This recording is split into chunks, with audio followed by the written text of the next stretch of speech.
Today we're going to talk about a compact survival kit, so stay with me.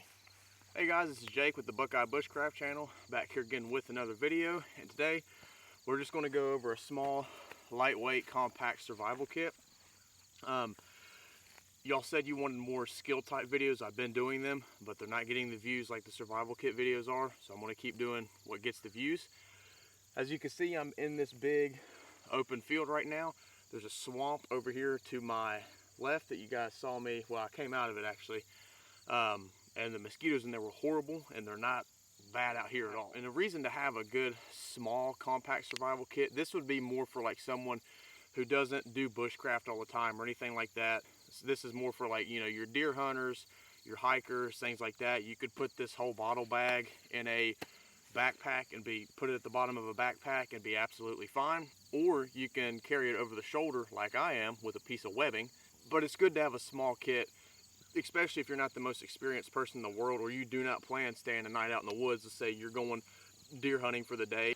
Most of the time when people get stuck in the woods, it's either because they got turned around or because they have some sort of mechanical injury, and they typically get out within 24 hours. Okay, so a quick look of the kit from the side. It's got two D-rings up here on the top. One side I just put a lark's head on it. The other side, I just ran this webbing through. It's like this, so you can actually adjust it to how high you want it, or how tight you want it, or how low you want it.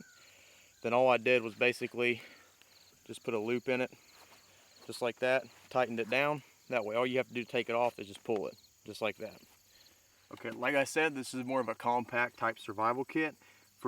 This would be mainly for someone who doesn't do this stuff all the time, but does have, you know, some sort of training or is in the woods, you know, quite a bit.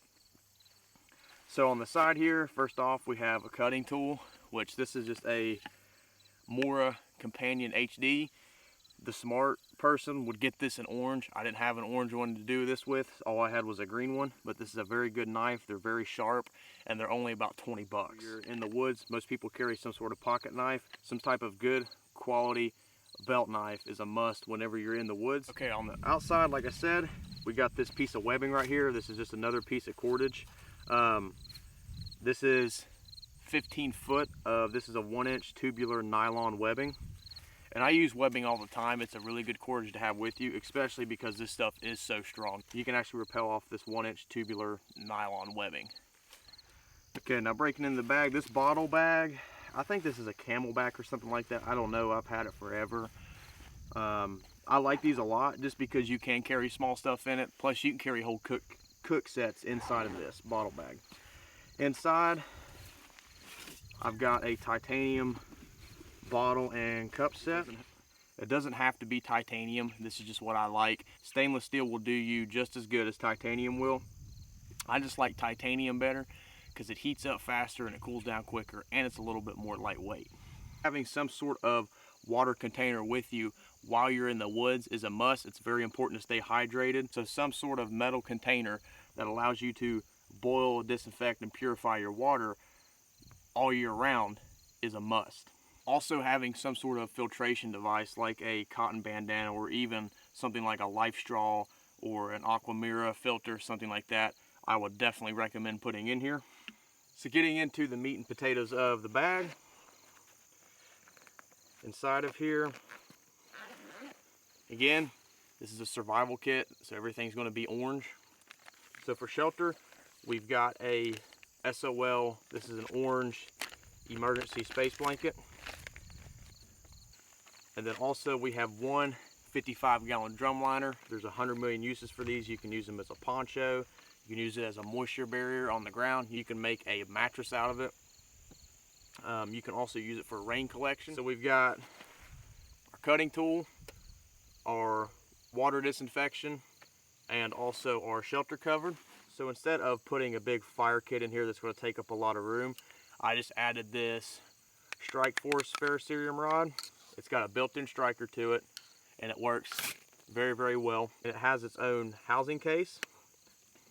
And then on the back side, it's got this little compartment that opens up. You can actually put some sort of fire starting tinder in there. And here I just have 3 mini Infernos, so you can actually cut these in half and it'll be enough to make 6 fires if needed. Now mind you, you would only use the emergency tinder inside of this case right there, if I can get it open, if you absolutely could not get a fire going with the ferro rod and natural tinder. That's the only time you would ever use this emergency tinder. And also on the outside, I've got duct tape wrapped on both sides. This is about 6 feet on each side. That's also very good fire tinder. It's good for emergency gear repair, things like that. You can make containers out of duct tape. I've done it in another video, but this isn't enough to really do that. This is mainly for gear repair and fire starting. So next we have cordage. I've got 50 foot of number 36 bank line in here. So you can set up your shelter, things like that. There's 100 million uses for cordage. I mean, you guys obviously know cordage is something you have to have, but this is about 50 foot of that. It's got about a 300-pound breaking strength, and it's tarred, so it's more weather resistant than paracord, plus it takes up less room than paracord. Next we have a compass. It's good to have a compass with you, but a compass is also one of those things where you need to know how to use it, and you need to know how to navigate. You don't want to carry something that you don't know how to use. So this is a Sunto MC2 compass. It's got a signal mirror on the inside, and also has a magnifying glass that you can use for fire starting. And I've also got pace beads on here, that way you can track your distance while you're traveling. And last but not least, something I think is important to have, especially if you have a compass with you, is some sort of notebook and pen or pencil.